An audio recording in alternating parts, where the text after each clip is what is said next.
can see, I have named my presentation this morning Courtney's Happy and Exciting Estate Planning Seminar. And the reason that I did that is not because what we're going to talk about today isn't important. In fact, it's very important.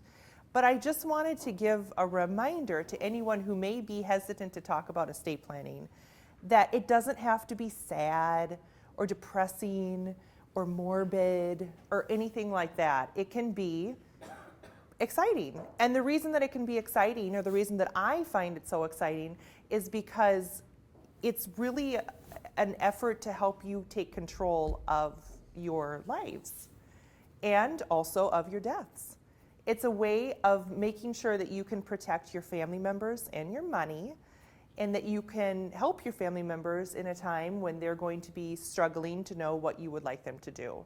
So by creating an estate plan, you're communicating an intent, and you're telling everyone you know, or at least anyone you would like to know, what your intent is, so that there's no confusion when you're gone or when you can't, communicate anymore. So that's why I find it exciting and happy. It is of course very serious, but it doesn't have to be sad by any means. A little bit more about me. So again, Courtney Sebo is my name. I have my own law practice. I'm a solo practitioner. My law firm is called Excelsior Law Firm. As you can see, family is very, very important to me. I've got a number of family photos up here. This is not my husband and my children. This is my brother and his little girls. I wish they were my little girls. They are 5, 3, and 8 months. And then my parents and my family up top. And then there's a picture of my office building, which is actually a converted mansion. So it's a fun place to go to work every day. And then in the lower right-hand corner, pictures of my parents' yellow labs, whom I adore. And then beneath there, I've got a picture of what's supposed to represent a cabaret. And this is to invite you and let you know, and I'll talk about it later on after the presentation as well, that I'm hosting a fundraising cabaret. My father passed away in March of this year of a disease known as Creutzfeldt-Jakob disease. It's a prion disease, which is a brain disease. And as you can tell, I'm very, very, very close with my family. So losing him in March was, really devastating for us. One of the reasons that I've enjoyed estate planning so much too is that I can see how beneficial it can be to families when you're going through a situation like that. So there's a picture of my beautiful dad up in the top and middle there. And I'm going to be doing this cabaret. I'll tell you a little bit more about it as we go along. So first of all, I always say I'm an estate planner. I do estate plans, and I feel like a lot of people don't know what an estate plan really is. Well, ultimately, I do wills and trusts. That's what I should just tell people. Except I do more than create documents for people, and I think most estate planning attorneys do more than create documents for people. We create a plan. We help you know what your plan is going to be and what it should be. And that plan includes drafting documents such as wills, living or revocable trusts, irrevocable trusts, powers of attorney, healthcare directives, and it also includes advising on beneficiary designations and funding assets in trusts, etc. Now, does anyone in here have a will or a trust already? A lot of people do. Good. Does anybody have a will or a trust that's more than 10 years old? Okay, all right. So usually estate plans need some revision every so often. They've got the 5 Ds of when you should revise an estate plan.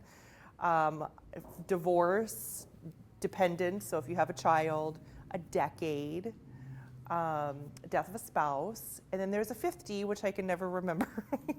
So if I think about it at some point, I will tell you what that 5th D is. I'll leave you in suspense. But ultimately, if your estate plan is more than a decade old, probably a good idea to review it and make sure that it still encompasses your wishes and your intent.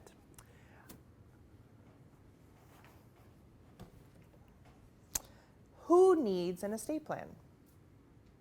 So you can see, as you can see, anyone who plans on dying, anyone who doesn't plan on dying, in a word, everyone needs some sort of an estate plan. And as you can see from the next slide, it doesn't have to be complicated. Some people don't have very complicated estates, and so you can discuss an estate plan, or you can come up with an estate plan over the phone with an estate planning attorney who is competent and who knows what they're talking about. Now, most people have kind of fallen the spectrum of simple to complex. Most people probably are a little bit more on the complicated side. Not everybody can come up with an estate plan through a telephone conversation with an estate planning attorney. And a complex estate plan may involve your estate planning attorney contacting your financial advisor, communicating with your family members, creating a number of more complicated documents. And again, this is more of a breakdown of the different kinds of estate plans that estate planning attorneys offer. So a more basic plan can involve non-probate assets. And when I say non-probate assets, that means an asset that has a name or an owner on it already, or that you can put someone else's name on as ownership. So for instance, life insurance policies, you can have a beneficiary listed.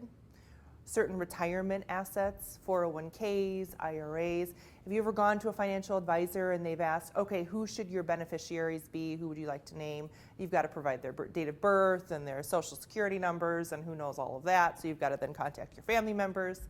So it's kind of a pain to deal with, but they can be really, really powerful, because if you've got the proper beneficiaries on all of these types of assets, they will go automatically to the people that they're supposed to go to. And they don't have to go through probate. All you've got to do, all that person has to do is, write an application to the life insurance company or whatever fund is holding these assets, request the money, and it's distributed to them. The only time it can become a little bit tricky with naming beneficiaries is if you have minor children involved. I don't typically recommend that anybody list a minor beneficiary under something like a life insurance or retirement asset or anything like that, because that means that if you were to die when that child is still a minor, all of the money that you have in that asset would go automatically to that child at the age of 18. And depending on how much money that you have in an asset like that, I just don't think it's appropriate for an 18-year-old to have anything more than maybe $50 that they receive all at once. So, other things, stocks and bonds, some type of real estate. And when I say real estate, the way that you can make real estate a non-probate asset, and I'll explain what probate is in just a couple minutes here, is by you can do something called a TOD, transfer on death deed, which means that the moment you die, your real estate or your house or your property can go to the person that you've named on the TOD. Now, when it becomes a little bit more complicated is if you are a business owner, if you own multiple parcels of real estate, or you own real estate in different states, if you have minor children, if you have children who are divorced, or you want to be divorced, if you don't like your in-laws, your children-in-law. Blended families, and a blended family is a family where you have children from a previous or another relationship or marriage, or if you're trying to qualify for medical assistance, and that's the state-run health insurance that the state of Minnesota offers. So that's when an estate can become a little bit more complicated. So if you fall into any of those categories, you might want to realize, off the top, okay, this probably means that I will have a slightly more complicated estate that I really want to make sure I have an attorney address and take care of. Now, when you create an estate plan, you have a number of objectives. Some of them you may not even know about. As you can see, saving money. When you create an estate plan, you will be able to save money, and you'll be able to do that by avoiding estate taxes if you have an estate that would be above the estate tax exemption rate. Avoiding administrative costs. So certain kinds of estate plans can ensure that your estate will not go through probate, and will save money for your family members then. Making sure that you're properly leaving assets to your descendants and then protecting those assets in the event of, for instance, a child's divorce. And then also ensuring that you're leaving as much as possible to your children.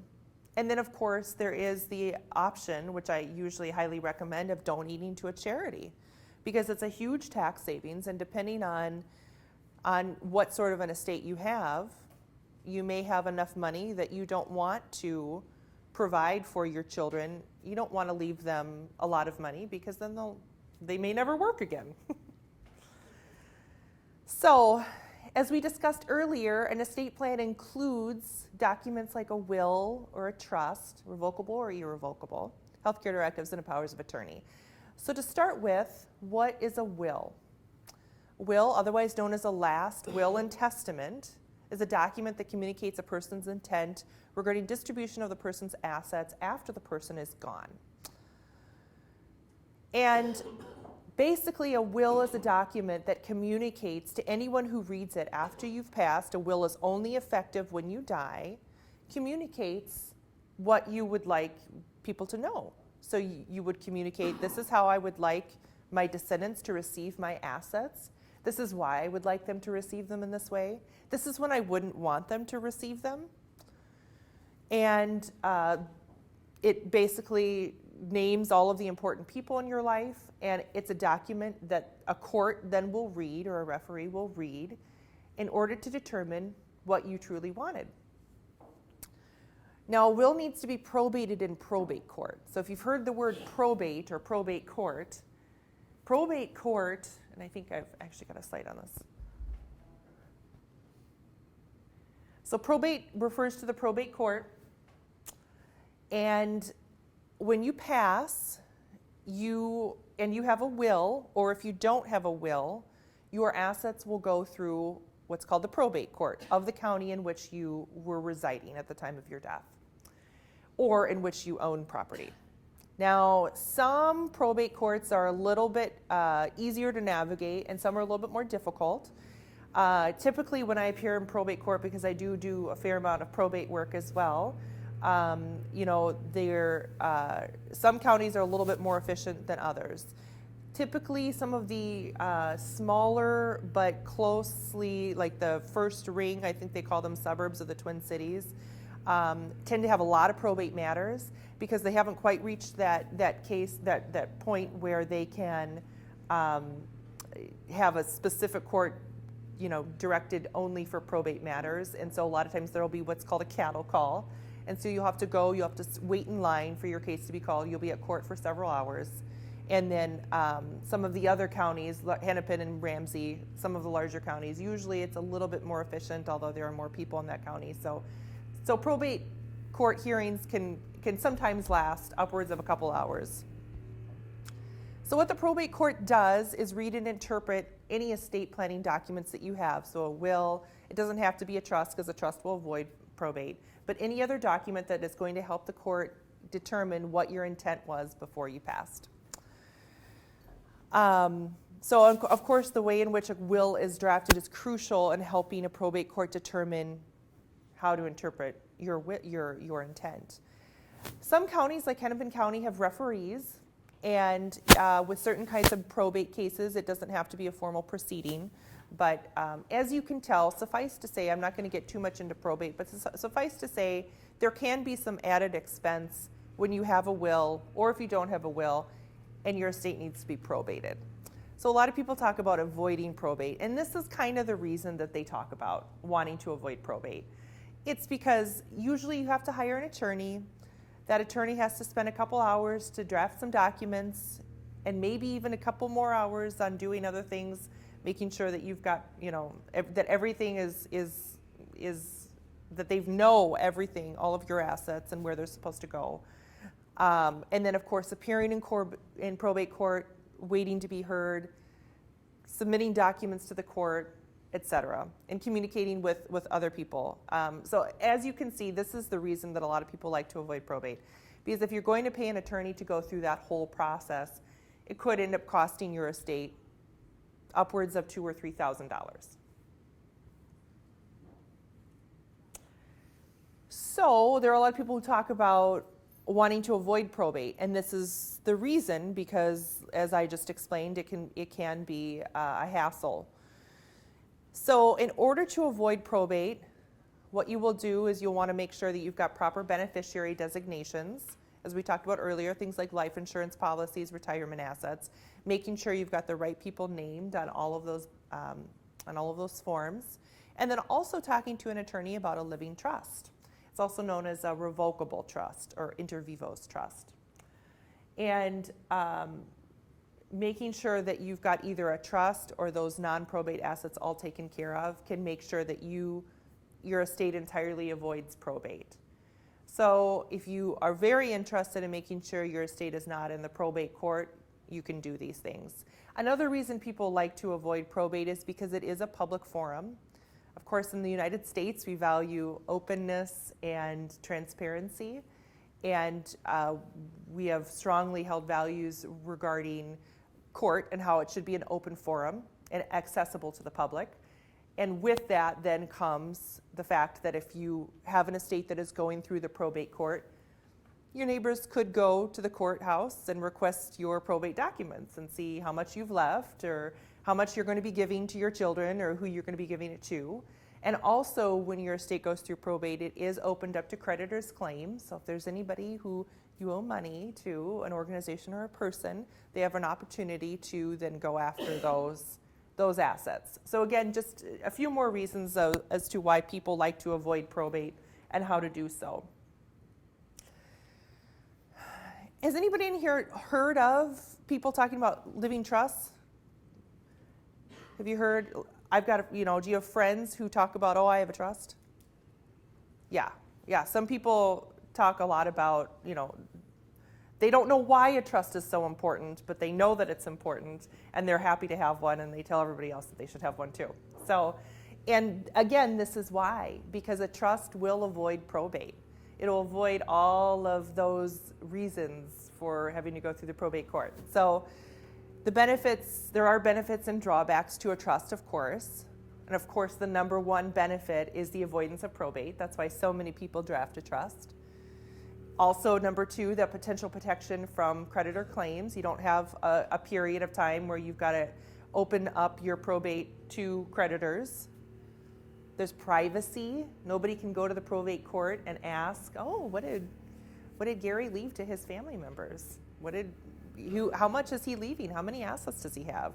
A trust makes sure that it's all private, so nobody can find out that information. Also, the other great thing about a trust is that there is immediate transfer of assets.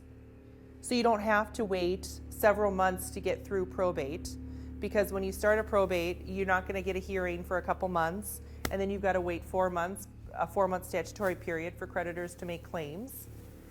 So by the time all of that is resolved, it could be upwards of 6 months later that anything will be resolved. But with a trust, everything automatically is vested in the individuals to whom you've decided to leave your assets.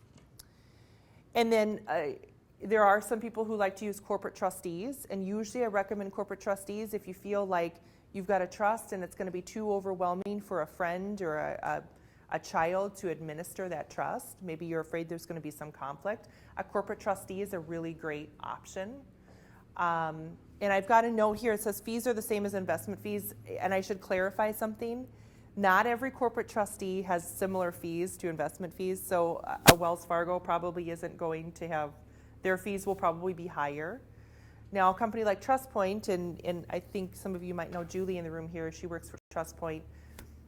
That sort of corporate trustee relationship, those investment fees, smaller organization, and therefore their administration costs are a little bit more, well, they're more reasonable for sure. So there are some drawbacks to creating a trust. Some of the drawbacks are the cost and the cost on the front end. And the reason that it's a higher cost on the front end is because it's a little bit more complicated to draft a trust than it is to draft a will. So it might cost a little bit more, but you are avoiding that probate court cost at the end, the back end. So you're really saving money by creating a trust on the front end. And then It is a little bit more work on the front end because you've got to make sure that all of your assets are properly funded into the trust, and I'll talk about that in a little bit here. So you're going to want to make sure that your assets are all titled in the name of the trust. Yes. When you say a trust, so is it written up and so it's like paying? Because that's an administrative, so you pay for the trust, then are you paying a monthly thing to keep it going? Good question. So the question is, when you draft a trust, is there a monthly administration cost? You know, you pay for the trust up front, and then do you have to pay a certain amount every other month after that? And the answer is no, you don't have to do that. When you have an attorney draft a trust for you, there's just that upfront fee. Most attorneys, estate planning attorneys, offer flat fee rates versus hourly rates. So you'll pay upfront or you'll pay when the work is done, but you'll never owe more than that flat fee. But there wouldn't be any sort of administrative cost in a monthly cost in maintaining a trust. The only cost that would be involved is if you started to roll over some assets, you maybe put them in, you know, with a financial advisor, and then those are financial advising fees that you would be incurring anyway. So, but there's no monthly cost for having a trust. In the case of a death in the family, I mean, you go back to that attorney, and I mean, they will assist you. Mm-hmm. I mean, I'm sure there's going to be questions. Yep. A lot of this you don't understand. So the very good question is, in the case of a death of a family, do you go back to the drafting attorney to ask questions? Absolutely, I would always recommend doing that. Or you could hire another attorney who would also interpret the intent. I mean, the goal of creating a trust or a will is to make sure that the testator, that's the decedent, the person who's died, that their intent is memorialized so that you don't have to ask questions of the drafting attorney. But I do know, for instance, I've heard TrustPoint as a corporate trustee will sometimes speak with the drafting attorney. You know, we're reading this trust, we're reading this document, just want to make sure that we're interpreting it correctly, and the drafting attorney can provide some additional information to help administer the trust. Yeah, good question. So if you are looking to create an estate plan or revise an estate plan, here are some decisions that you'll have to make. And you might want to start thinking about these decisions right now so you've got a good idea of where you'd like to go with it. You're going to want to name fiduciaries. So a fiduciary in the context of an estate plan are people like a personal representative. Now, they used to be known as the executor of the estate. And when Minnesota passed the Uniform Probate Code, as so many other states did, or its version of the Uniform Probate Code, the Probate Code calls it the personal representative instead of the executor. You may also need to name a trustee. So that could be either a trustee in your revocable trust or in what's called a testamentary trust, which you can include in a will. You'll want to name a healthcare agent and an attorney in fact. The healthcare agent will be in your healthcare directive. The attorney in fact will be in your power of attorney. And then if you have minor children, you'll need to name a guardian. And then I've got successors listed here because you're going to want to name backups for each of these people. Now, I see some glazed over expressions. Does that make sense? Or is everybody kind of tracking? I don't want to lose anybody. Maybe it's just boring. Hopefully not. Okay, so, and we've sort of discussed the differences between a will and a trust so far, but here is kind of it in a nutshell. A will is a catch-all document that will tell a probate court or a probate referee in some instances how to distribute your assets. A trust needs to be funded with assets when you're still alive. And the best way I can think of describing how to fund a trust with assets is, let's say that you've got a big bucket, and the big bucket is the trust document. And you've got a bunch of other buckets full of water all around you. So let's say your first bucket is maybe your home, and you take the water out of that bucket and you pour it into the big bucket. And then another bucket is a life insurance policy, and another one is a 401k, and another one is, and all of the little buckets are all of the assets that you have in the world. And you pour whatever you want to into the big bucket, which is the trust. And the pouring of the water is naming the trust as a beneficiary on things like life insurance policies and retirement assets, certain retirement assets. Changing the title of your home to the trust. And basically just making sure that you have properly named everything you own. You've changed title of everything you own to the name of the trust instead of to your name. Certain kinds of assets you don't want to put into a trust, but other ones you do. So that's where it's a little bit more work on the front end. It can be a little bit complicated. I know many estate planning attorneys, myself included, who will work directly with a financial advisor because it is complicated. And so many estate planning attorneys will tell you what assets to put into a trust and how to name those assets, how to make sure that everything is titled properly. So you don't really have to worry about that too much. A really big piece of estate planning is incapacity planning.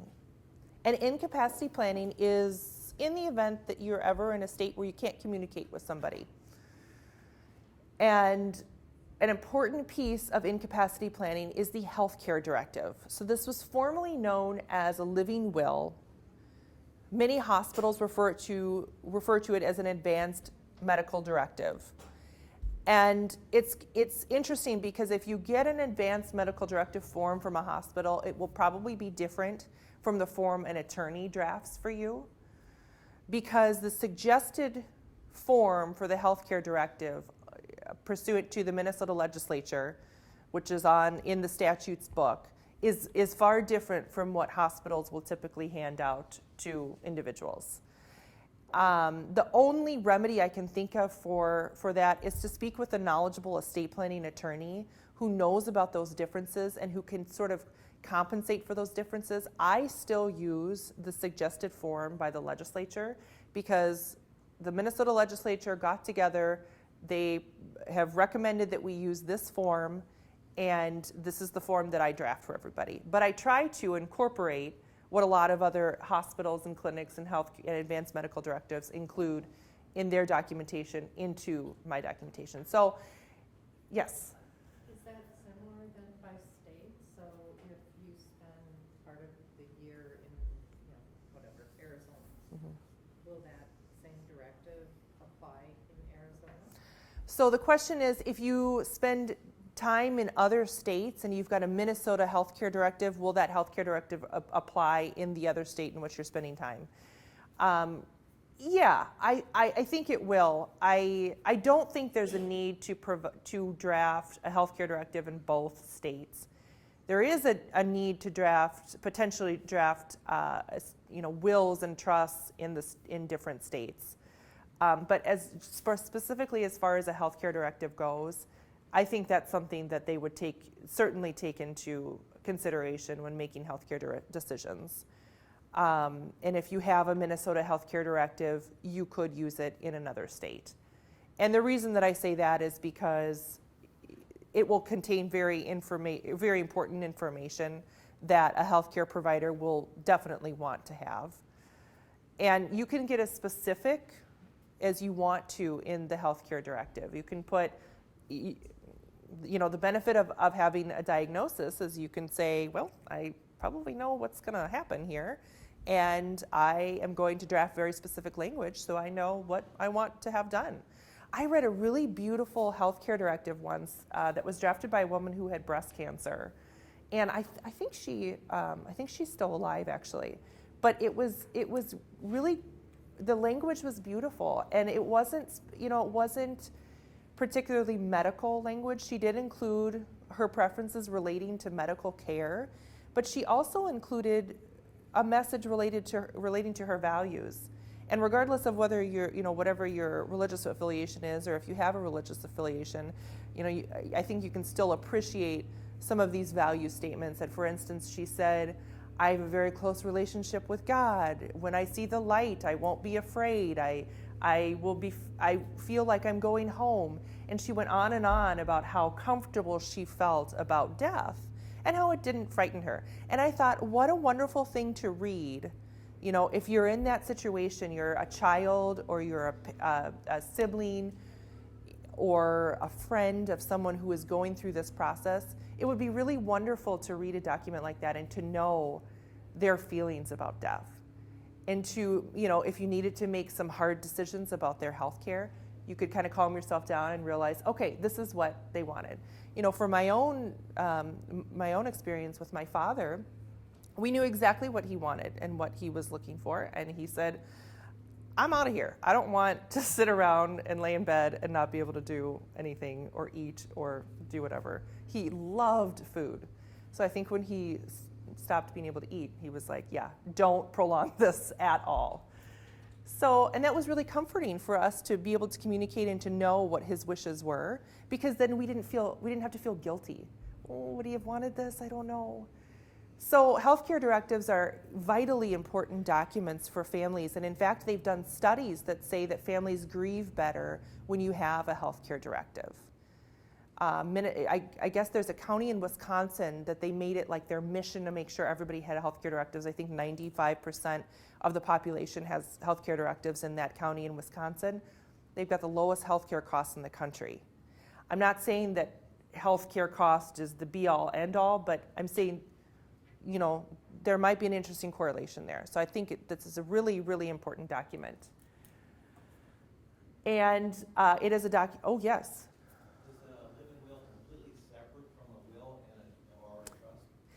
Yep, it's completely separate. So a living will is the healthcare directive.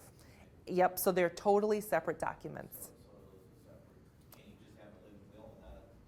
A healthcare directive? Can you just have a living will and not a will or a trust? So the living will, or otherwise known as the healthcare directive, is only for healthcare decisions. So it's only for, you know, this is the person who will be reviewing my medical records, who will be deciding where I receive care, deciding whether, I always get clients who say this, well, I want so-and-so, she'll be able to pull the plug. It's the pull the plug document. That's what everybody calls it. Now, a will or a trust is for all your other assets. That's for your money. So the living will or the healthcare directive is just for your healthcare, your body, but the will or the trust is for all your assets, all your money. So that's the difference. Can that be written by the individual? We have one. It goes back a ways, but it's, you know, several pages, and it seems like I could say what that says in one page. Oh, yeah. So the question is, so you have a living will then, or a healthcare directive, and it's pages and pages long, yeah. And you just feel like you could say everything you wanted to say in one page. Right. Yeah. Yeah, I mean, you can make it as specific as you want or as generic as you want. And if you feel like you could really parse the language, then yeah. And I think, you know, as we age, we get a better idea of how things may go down. And so then in that case, you know, you're going to maybe be, you can be a little bit more specific, and you don't need all this information. The one thing I will say about the form that the legislature has promulgated is there is important identification of the healthcare agent, so it includes contact information. And if you've got a backup, I mean, for instance, if somebody were to get in a car accident with their spouse on the way home, who do you want to be the backup? Who's going to be making these decisions for you in the event that you're both incapacitated? And then it also makes sure that you know what decisions the healthcare agent will be making for you. So there's about a half a page in the document I create that says they can review your medical records, they can make decisions about your healthcare, they can decide where you receive care, et cetera. But yeah, other than that, if you feel like it's extraneous information, then by all means, I would recommend, you know, creating a new document. And I would also be very careful that you don't have a bunch of other documents laying around when, you know, if you decide to create another document. Make sure that you don't have 2 different wills and 2 different healthcare directives and 2 different powers of attorney, because that would get really confusing for the people who are going to be administering your estate. Also, really important point, don't ever make a notation on a will or any sort of a legal document, because it can invalidate the will. So if you ever write on there or cross things out, you can invalidate the whole will. Yeah. I just wanted to say regarding the recognition in other states, most states do have a statute that says any validly executed document, such as a healthcare directive or power of attorney, if it was executed correctly in a particular state, that state will recognize it as well. Okay. Yeah, good to know. That's a really important. So does that include other like wills and living trusts as well, or testamentary documents, or is it just like a validly executed? Basically, the healthcare directive and power of Okay. attorney, the will and trust can be recognized. A will has to be in the state of domicile. Okay. Okay. So when you have, you say a person, is there a problem if you have two or three? Like if you have a couple kids, would you put Oh, good question. Or are you really better off with one name? So if you have 2 or 3 adult children, there are a couple options. Usually I recommend picking the one child who you could really trust to be making these decisions. You know, you're going to want to pick the child who's not going to be, they can't handle it. Emotionally, they can't handle it. You're going to want to pick the child who will be able to kind of cut through it and say, okay, this is the decision. They're decisive, maybe a little less emotional. But if you think that would cause conflict and you think that your children would have a problem with you naming just one of them, then you can name all of your children and you can put a little notation. There's a box to check that says, I would like all of them to work together and make decisions together. It can become a little more cumbersome because what if one of them lives in another state and then the doctor's got to be calling all 3 kids to make sure that everybody's on board with mom's care. But that may not be a bad idea anyway for a doctor to do. So yeah, there is that option to name a number of people. Talked about this a little bit. So this is the healthcare agent. This is how to pick the healthcare agent. This is what they will be doing. And this is only in the event that you are incapacitated. So this document will terminate upon your death. You wouldn't be using the document for after someone has passed. Now, the counterpart to the healthcare directive is the power of attorney document. And I'm sure everybody's heard, oh, I'm power of attorney. Well, it's actually attorney in fact. So if you name somebody in your power of attorney, you are naming them as your attorney in fact. And the power of attorney document is the financial document, the financial counterpart to the healthcare directive.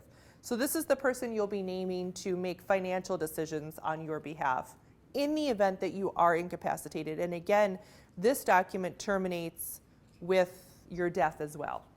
So you can't take a power of attorney to a bank after someone has passed away. It's only good until that person, if that person is alive. So again, this is someone who you'll be naming somebody or a number of people who will be making financial decisions on your behalf. They have a lot of powers. When you name somebody an attorney in fact under your power of attorney, there's a lot that they can do. And in fact, it's such a powerful document. I mean, they could take it to the bank potentially when you're still just fine, when you're still capacitated. And they could say, well, I want all the money in their bank account. So I always make sure to advise people, pick the attorney in fact very carefully. And I always advise, make sure that people know what those powers actually are.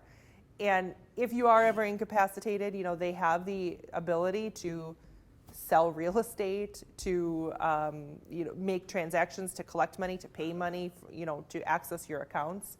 So it is a very powerful document. And again, appointing an attorney, in fact, should be a trusted person, so someone who you can trust to not steal from you or steal from your family members. They also have the ability, if you give it to them, to self-gift.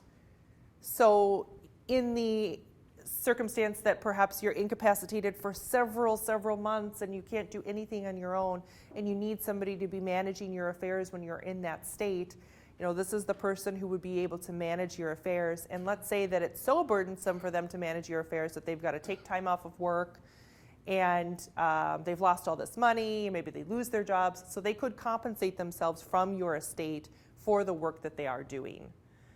Also, there is but they don't have to be compensated. That's an option that you can choose in the form. Another option that you could choose is whether or not to require them to submit an accounting.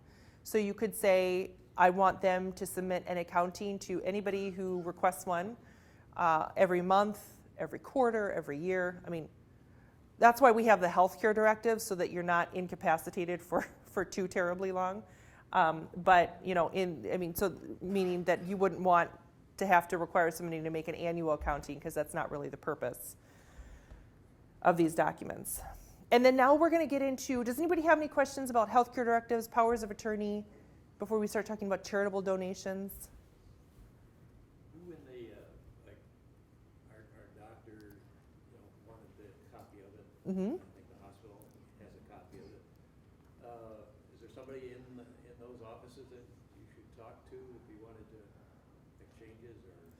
So I would make sure they've got the updated. The question is, you know, oftentimes doctors and hospitals ask for your healthcare directives. So if you make a change, you know, what do you do with the document? I would make sure that all of your providers have the updated version, and that they know that they are to disregard the prior version, especially if you've made a significant change, like if you're naming a new healthcare agent, or if you don't want somebody involved in your healthcare at all, I would make sure that they're aware of that change. Otherwise, I mean, you could provide the updated document, just let them know that that's the most recent one. Yeah, oftentimes medical providers like to know what you say in these documents so that they can also be prepared. So now we're going to start talking a little bit more about some charitable gifting. I'm not going to get too much into a charitable remainder trust. This is a question that I get from a lot of people. It basically helps you be able to give charitable donations to organizations so that you can avoid estate taxes. And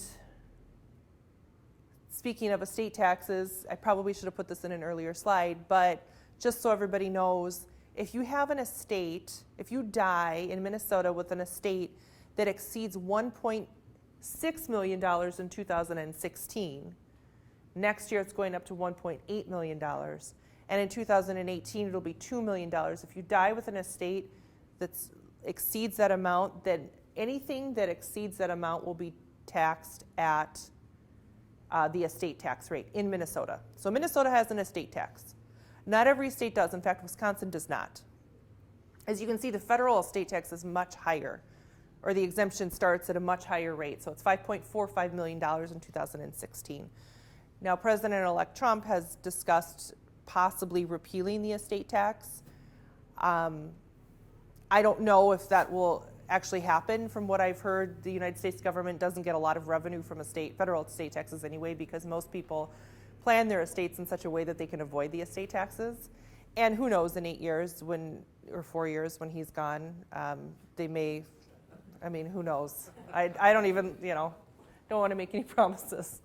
So these are also individual numbers. So if you're a married couple, you can double all of these numbers. Now, the only thing that might impact these numbers is if you have been you've been giving gifts to family members, that will lower your your estate tax rate. So let's say that you've given $1 million to a child, then your estate tax rate will go down by $1 million in both of those categories. So leaving a legacy, this is where I'll start talking a little bit more about charitable donations here. There are many, many benefits to having charitable donations. And one of them is, of course, supporting an organization that you really care about, and supporting their research efforts and their all of the efforts that they engage in. The National Parkinson Foundation in Minnesota, of course, is a wonderful organization to give to. I mean, and if you are interested in giving anything to the National Parkinson Foundation in Minnesota, there are a number of ways that you can do that. And of course, they the foundation, I've laid out here all of the benefits that they provide to the community.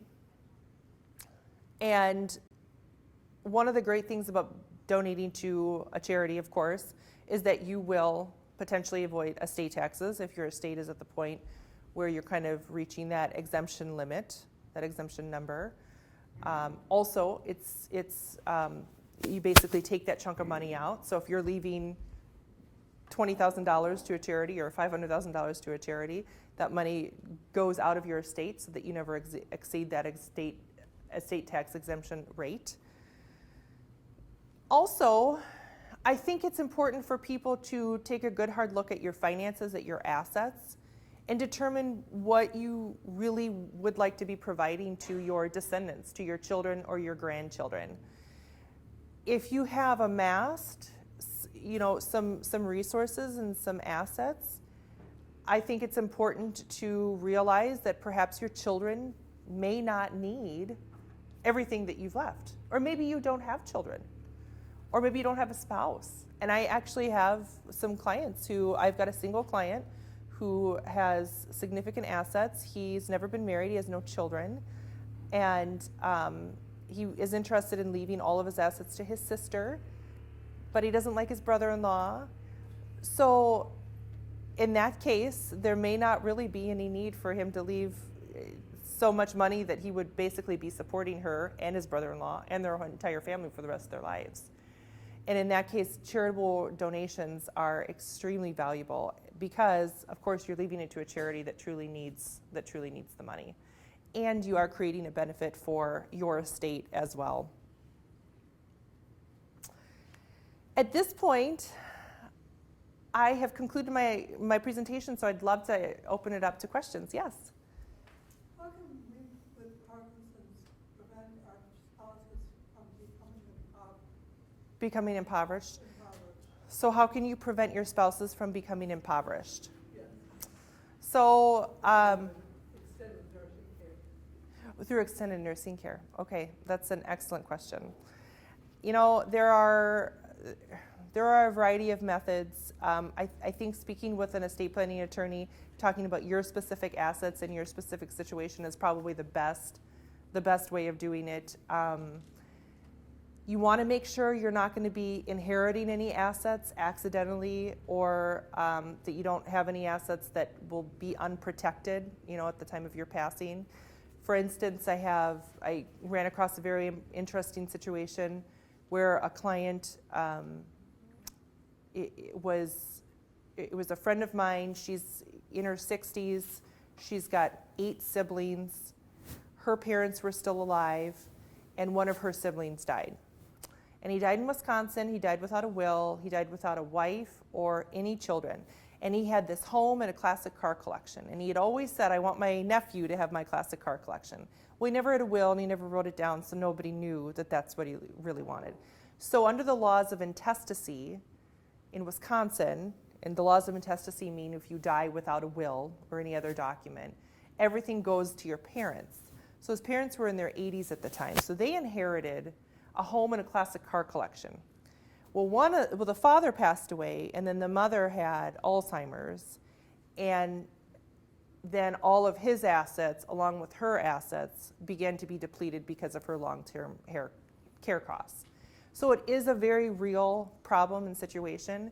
In that situation, what he could have done was he could have created a will so that everything, his home and his classic car collection, went to his nephew as he wanted them to go, instead of going to his parents. So ensuring that you're not inheriting any assets from anybody that then would be subject to estate taxes, that would be subject to long-term care costs.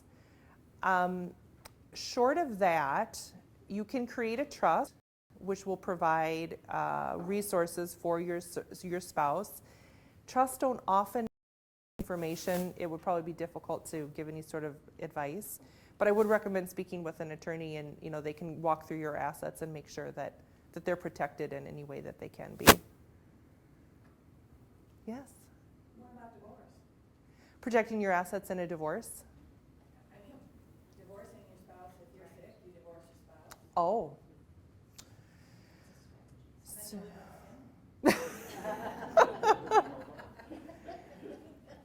Again, you know, that's an option that I've heard of.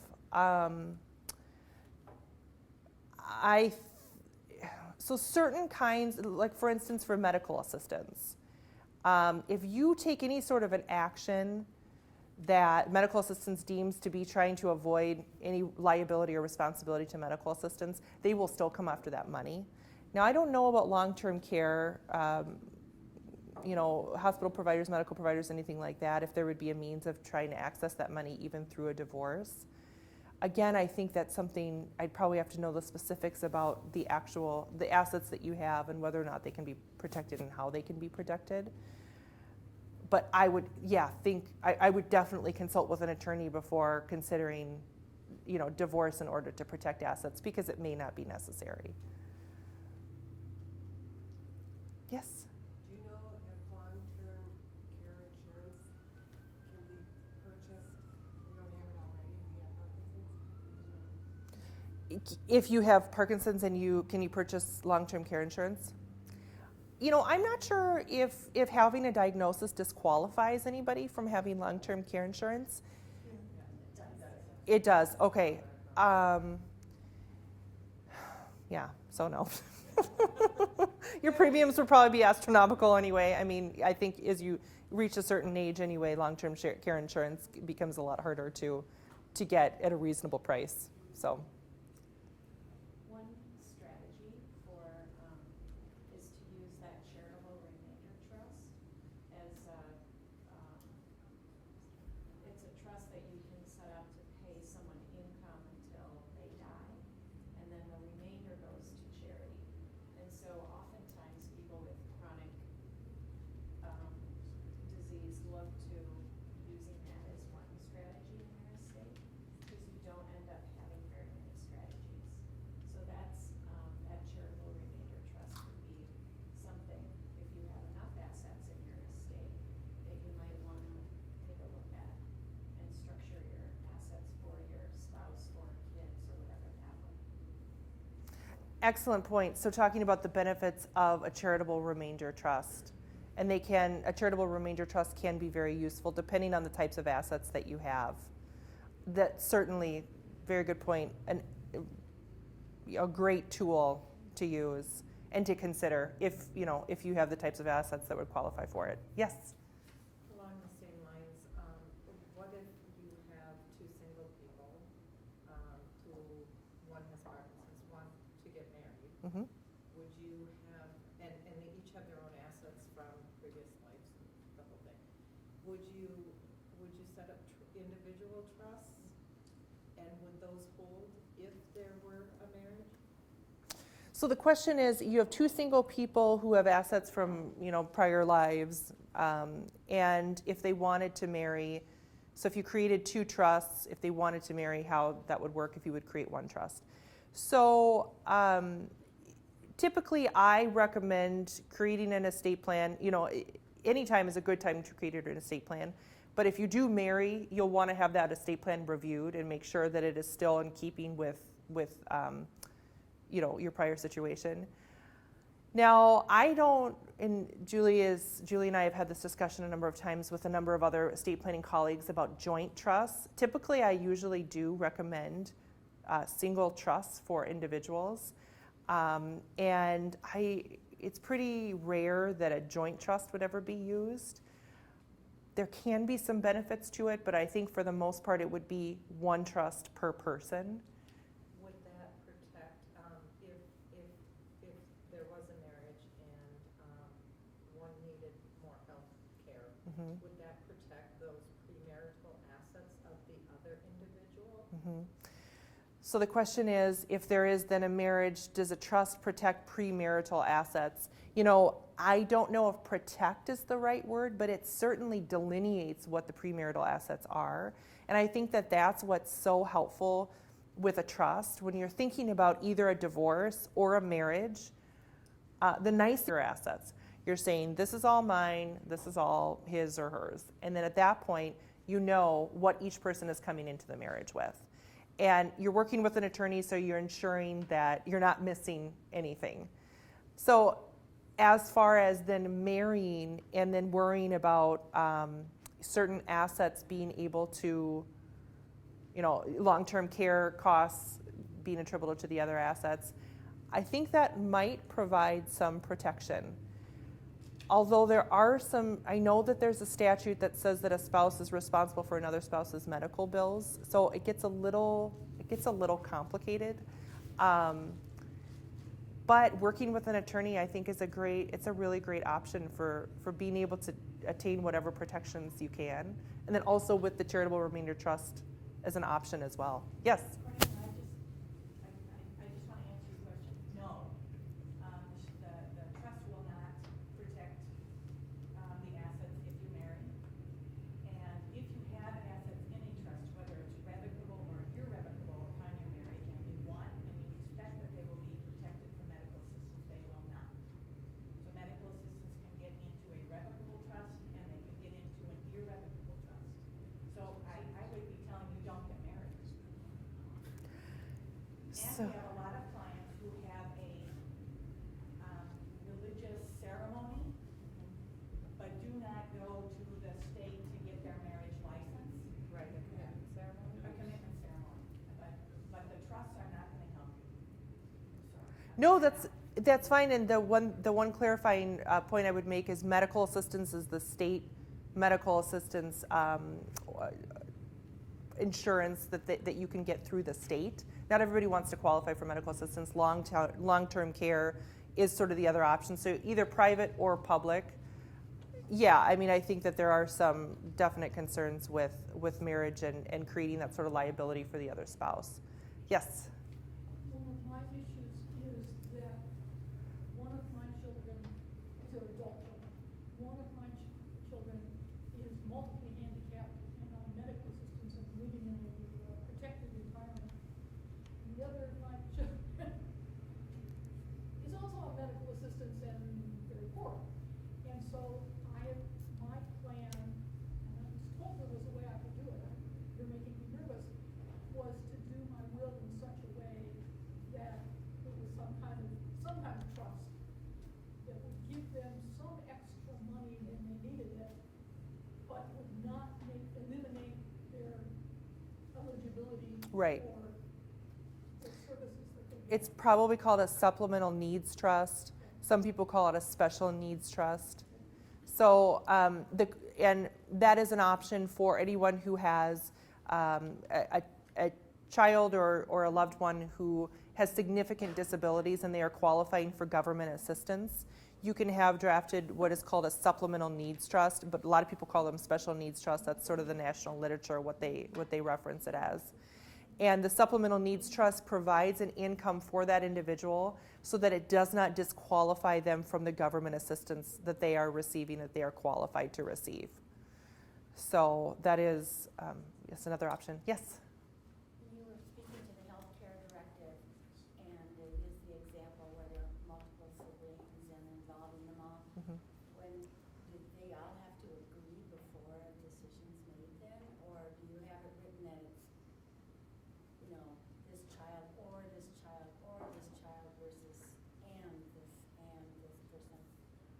Because So the question is, if you've nominated multiple children, adult children, as your healthcare agent, do they all have to be on board in order to have a decision made? So it depends on whether or not you've checked that box. There's a box that says if I've named multiple healthcare agents, they must act simultaneously, or something to that effect. So if you don't check that box, then you can leave it so that you've got your number 1, your number 2, and your number 3, however many you want to name. But if you do check that box, they've all going to act in concert. And a really important piece, I think, of the healthcare directive and of any estate plan is communication. And so I wouldn't ever recommend that you draft a healthcare directive and then not tell anybody about it. Talk to your children about it. And if you have a child who you're afraid is going to be a little upset that they haven't been named your number 1, tell them why. And be honest with them. You're the parent, lay down the law. And explain to them, this is how it's going to go. This is the decision that I've made. I don't want to argue about it. And let them know so that there's never any conflict or strife at that time, which is already going to be a stressful time to begin with. But the same with an estate plan. If you have an estate plan where you're providing more for one child, or you've eliminated a child or a loved one or something like that, I always recommend that you have a conversation. And then also, no matter what decision you've made about your estate plan, make sure people know that there is an estate plan out there and that this is what it says, so that they become part of that conversation. Not necessarily